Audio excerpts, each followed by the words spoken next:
Hello everyone, welcome back to Gallowgateshots and welcome back to a brand new away say, looking ahead to a season that, on the whole, we're not really looking forward to, but we've got to do this anyway. Been a bleak couple of months, but brand new season, everyone starts on 0 points, you just never know. First test for the new look Newcastle United is Arsenal, who come along on Sunday afternoon at St James's Park. And to look ahead to that game and the season in general, we're joined by Alex from the Bruised Banana podcast. Thanks for coming on. Cheers, Andy. Thanks for having me back. No problem at all. So I'm going to start with Arsenal. It's obviously been a few bad months to be a Newcastle fan at the minute, but what's it been like to be an Arsenal fan in this sort of off-season period? It's been a very interesting summer for us. We've signed 4 players. We've let a whole heap go. So we've cleared the decks a bit on that front, and got a lot of cash off the wage books. We've had a load of sort of fans get together and do this We Care Do You campaign that was aimed at the Cronkies that own the club. So it's been nothing if exciting. It's been non-stop, to be honest. Even today, as we speak, we've been linked with the likes of David Luiz and Philip Coutinho again in the last couple of days. It's going to be a mad rush, I think, until the end of the window. It's been exciting. It's been nice because we ended the season on such a low note with not getting into the top 4 and getting drubbed by Chelsea in the Europa League final. So we needed something to lift our spirits, and it's certainly been a bit of an interesting one. Yeah, I think eventful would be how I would describe Newcastle's summer as well, if not bleak. It's one of those, if you don't laugh, you'll cry. I mean, we lost Rafa, we've appointed Steve Bruce. I think that's probably the biggest downgrade in football history. We lost our player of the season in Rondon. We lost our probably second best player of the season in Perez. A few people would disagree with that, but he was one of our better players. We've replaced those. We've added a couple of faces, but it's just really uninspiring. And then added to that was the fact that it's another takeover attempt has failed, where for all intents and purposes it looked basically done.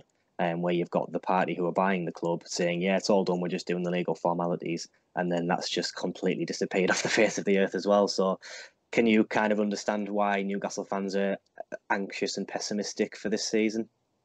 Absolutely, 100%. I'm anxious for you guys, and I'm not even a Newcastle fan. Just the club, the fans deserve so much better, and it's something that has been such a common misconception among Newcastle fans that they're demanding and they just demand success. That's not the case. Like, we've talked about this before, and I've talked about it with loads of friends. They just want someone. I mean, I said we put our season preview episode out today, actually, where we looked ahead to the Newcastle game, and I said something along the lines of nothing says a lack of ambition than replacing Rafa Benitez with Steve Bruce in 2019. And it's a shame because he's a Geordie boy, and it's not his fault that he's come into this. And he did all right at Sheffield Wednesday. Yeah, he's kind of left them in the lurch a little bit, and he's just come to you guys. He's never going to turn that job down. No, but he's come into such a sort of turmoil. He's joined your club at such a sort of crazy time, and I feel a bit sorry for him already. But it is hard with Steve Bruce, because part of you wants to feel sorry for him for taking the job, but there's a part of me that looks at him and says he's managed Sunderland and Newcastle, he's managed Villa and Birmingham, and he's managed Sheffield Wednesday and Sheffield United. It's kind of like it, and we've had mercenary players in the past, and the last thing we need is a mercenary manager. I do think he comes across as quite sincere, and he does actually want to succeed, because why wouldn't he? And he has, I think it's the second worst win record in the Premier League. So it's always exciting getting a new manager, even if they are the worst manager you could possibly get. It is always exciting because you never know. And a few of the players have actually come out and said, it's nice to have a bit more freedom in how we play, and we're not completely just dictated where we have to stand like they were with Rafa. Yeah. So you never know. But yes, we are all quite anxious, and it's good to hear from someone else as well that we don't want to compete with the top 6. Matt Ritchie did an interview today I saw where he says, I don't understand the unrest where, we've spent a bit of money, you can't compete with the likes of Man City. And what our response always is we're getting outspent by Brighton and Bournemouth and Watford. and we'd like to just try and maybe win something, as opposed to just being a little sort of press insert 10p to continue sort of club like we are. It's just really difficult at the minute. Well, he came from Bournemouth himself, didn't he, Matt Ritchie? And maybe he's not been at the club long enough to really get a proper feel for it and get a proper feel for what the Newcastle fans are after. Potentially, yeah. I mean, he's been, I think it must be his 4th year now, because we signed him for the Championship season. We've had 2 seasons back up from then. So yeah, I think it's his 4th season. So it is a difficult one. In terms of transfers, we have had some decent ones. We've signed Joelinton from Hoffenheim, who I think a lot of Newcastle fans are pretending to know anything about him. I don't. He's got a decent record in the Bundesliga. We've signed Saint Maximin, who looks unbelievable on a YouTube highlight reel, but supposedly is a right arse and doesn't really try. So don't know about him. We've signed Jetro Willems, who's a left wing back. I think he's just sort of a solid European player. And then today, because I'm recording this on the Wednesday, it looks like we're going to sign a Swedish right back called Emil Kraft. And again, no idea. So it looks again like it's 4 players who have good sell-on value who are unproven, and we're replacing players who have proven it in the Premier League. And it's just another one of those things where you just worry it could work, it could go horribly wrong. If you look at Newcastle's squad now, even with those signings, do you think there's any big areas where we're still really weak, or that Arsenal can easily sort of roll over? To me, it doesn't seem like you've got an out-and-out striker. I mean, like you said, Rondon was your player of the year last season, but forgive me for not knowing exactly what he did. Did he even get to 10 league goals? Probably not. Maybe he did. I don't know. I shouldn't. Yeah, I think he may have done. He was just the big focal point, and when you've got such a lack of quality, he was basically just that outlet for us. And Joelinton is a striker. I think we've spent 40 million quid on him, but other than it's for me, we've still got big weaknesses at fullback, and in centre midfield. As much as I love Shelvey, it is difficult. So on the flip side of that, with Arsenal, have you had a good transfer window, would you say, on the whole? Yeah, so we've basically signed. Well, we've broken our transfer record yet again for, I think it's the 3rd time in the last 2 years now, which is kind of crazy. We've spent 72 million to bring in Nicolas Pepe, who is basically a right-sided winger who cuts in on his left a lot. He's left-footed. He's come from Lille. He finished 2nd in League One behind Paris Saint-Germain last season. He's our marquee signing, and as I've said on our podcast, someone that might not be described as a generational kind of talent, but someone that could be described as one of the best players one of the biggest transfers of this window, and maybe a few to come. So it's amazing that we've picked him up and not been beaten to the punch by clubs that might be a bit more successful than us at the moment. Yeah, I think that's always been a criticism of Arsenal as well, isn't it? How they've always missed out on that bigger player. There's a bit of a sort of meme with Arsene Wenger at the minute where it's kind of like, oh, I almost signed Suarez, I almost signed Ronaldo, I almost did this, that and the other. So it must be a great feeling to actually have made that signing that you were after so badly. Yeah, totally. And it was so out of the blue as well, because we've been linked with Wilfried Zaha most of this summer, and a lot of people were kind of a little bit underwhelmed by that, and especially because of Crystal Palace's price tag that they slapped on him. So this one just came within a few days and it was done, whereas some of the others have just been dragging on, like Kieran Tierney, the left back from Celtic, who we've been linked to for about 2 months now and still hasn't signed.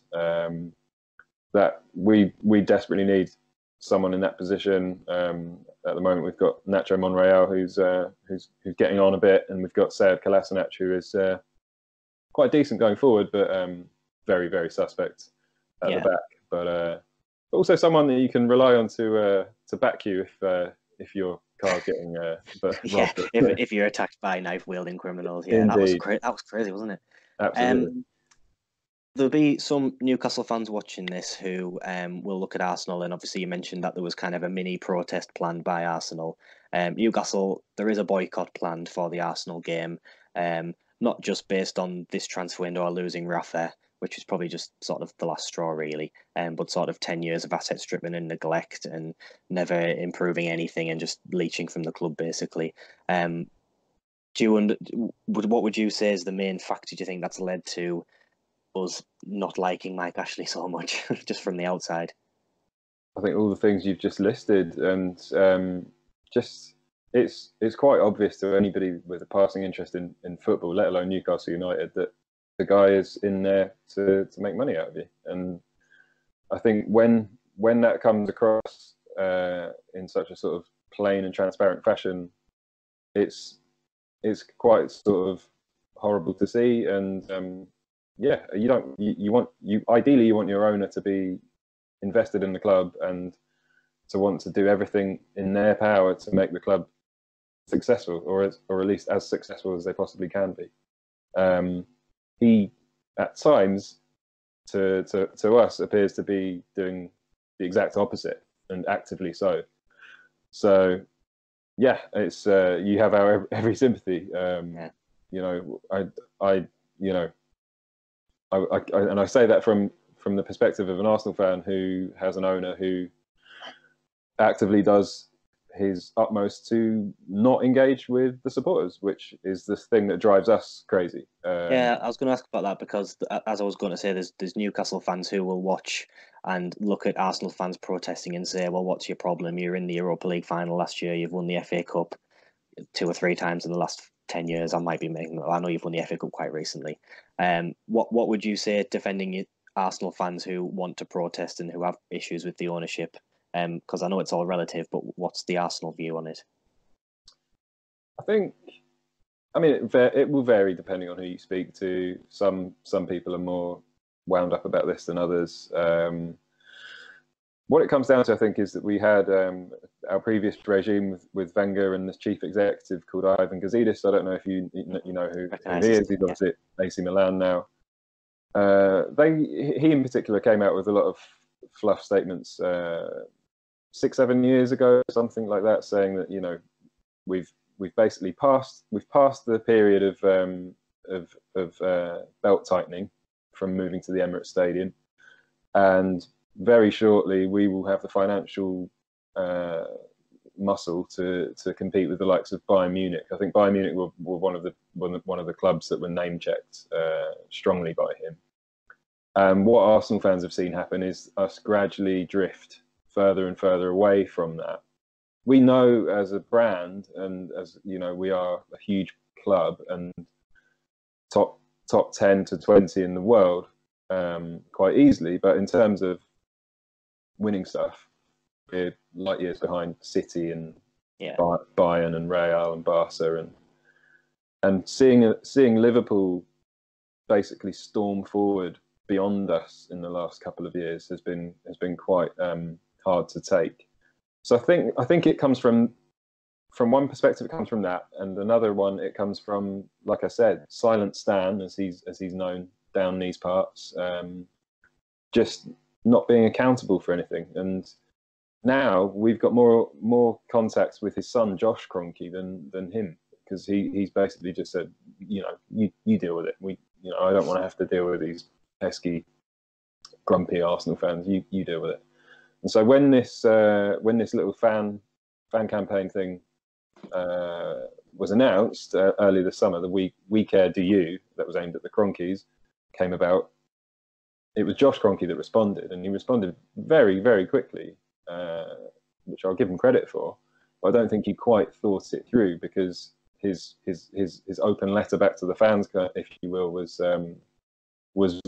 very vague, full of fluff, and kind of, it didn't really.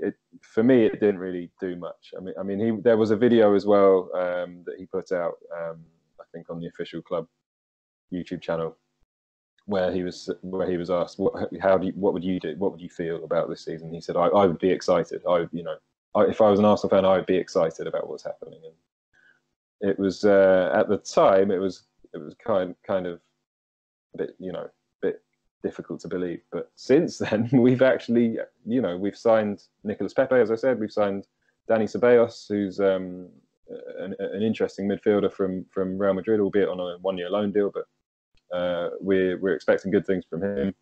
We've got an exciting young Brazilian from I can't remember the club, but he's 18. He's called Gabriel Martinelli, and I'm missing one more.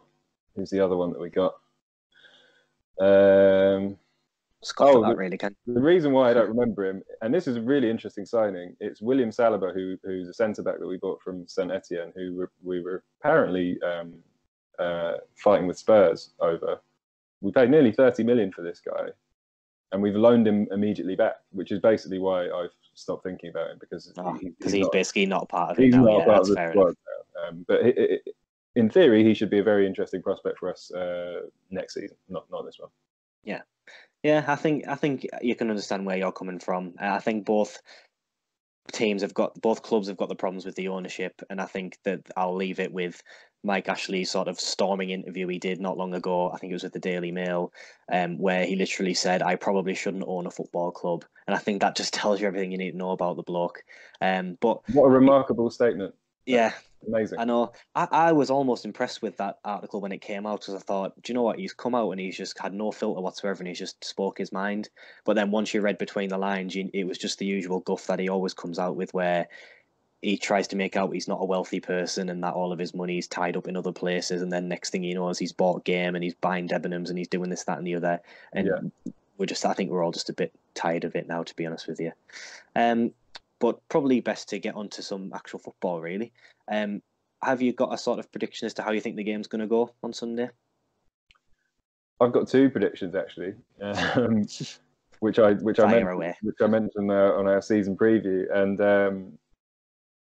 they spell good news for you. So I've actually predicted that we're going to win 4-0, which is so bullish for me. I don't normally get like that, but, which means whenever I get confident about a game, there's something's going to surprise me, and we'll end up drawing or losing or something like that. So I shouldn't be overly optimistic, but I just am. I just think we've got such great attacking threat that we should be able to do and cause a lot of damage. Yeah, I think I would agree with you. I mean, I saw a picture doing the rounds on Twitter where it was kind of Arsenal's formation for next season, and it was literally just Mustafi and then just 9 attackers. Yeah. It looks like that's what you're trying to kind of build. It's almost like a Keegan side, Yeah. where you're just going to absolutely swarm a team. And looking at it from our point of view, I do think this year we're going to be quite good on the break. We've got so much pace up front, and I think we are going to be under the cosh like we were under Rafa quite a lot. So we might sneak the odd goal here and there against the big teams, but I just think against big teams this year with Steve Bruce in charge, I think we're just going to get completely outplayed most of the time. And I think that'll probably start with Arsenal. I don't see it being 4-0 because I think first game of the season tends to be a bit more cagey. But I do think 2-0 maybe. We might sneak a goal, but that's just me being optimistic, I think. I don't know if you would agree with that. I think I was being a bit... I had my rose-tinted specs on because... many moons ago, we started our season at Middlesbrough, and we beat them 4-0, and that was in the lovely gold Sega kit that we used to have, and this was in 2001, 2001-2 season. And I thought to myself, what better statement than to go back to the Northeast and win comfortably. But it was also, that prediction was also borne out, not even based on your team and who you've got. I mean, forgive me, but until my other pod colleague, from the season preview yesterday. So that prediction was born about not just about the team that you're going to field, but it's about the sort of the feel that I have for where the club's at the moment, and the fact that you, as far as I know, you haven't sold all your season tickets yet this season, and a lot of people are going to be boycotting the game, and even the fans that are going to be turning up are going to be, they're not. If we went 1 or 2 goals up fairly early in the first half, kind of thing, I can imagine it's going to be quite a toxic environment. So that's kind of why I thought potentially we could go and. I think that's a good way to look at it. On and off the pitch, basically, is what you're saying. You're just in a better place than we are, and I'd completely agree with you. And I'm going to ask you now for a season prediction, and I imagine it's going to be more of the same, really. I'll go first. I think Newcastle, I'm going to say we're going to take the last relegation spot. I think we're going to be 18th, wouldn't it? 18th. Unless we significantly invest in January, it's just going to be the same again. We'll get the odd big win. We'll score a couple of decent goals, but on the whole, we're just not going to have the squad or this time, the managerial prowess to sort of claw us out of it, I would say. For Arsenal, I would say probably steady improvement from last season. But if it is just going to be an entertainer side where you're winning every game 7-6, I don't know whether that's going to be sustainable really. But I'm going to say a top 6 finish for you guys personally, and maybe a decent. Play it safe. So what do you think? You start with Arsenal, then you can finish. Well, I say play it safe, but a lot of people think we're going to be battling with the likes of Wolves and Everton for the top 6 or for even 7th. I mean, I think Leicester this year as well. And Leicester, exactly. Yeah, I think that's a lot of hot air and quite overstated. I'm quite confident that we're going to finish in the top 4 this season. The biggest reason for that is that Chelsea have got Frank Lampard as their manager, and Man United have got Ole Gunnar Solskjaer as theirs. And I do not rate either of those managers at all. I think Solskjaer will be given the sack at some point this season. And I think Lampard, I rate him a lot higher, obviously, because he did all right with Derby last season. But there's going to be a lot of, weird results with those guys next season. And there's no reason why I should feel, or Arsenal fans should feel, like we are going to definitely finish behind those two, which leaves us basically in a fight for 4th or 3rd with Spurs, I think. As for you guys, I'm sad to hear you predicting that you might finish in the bottom 3.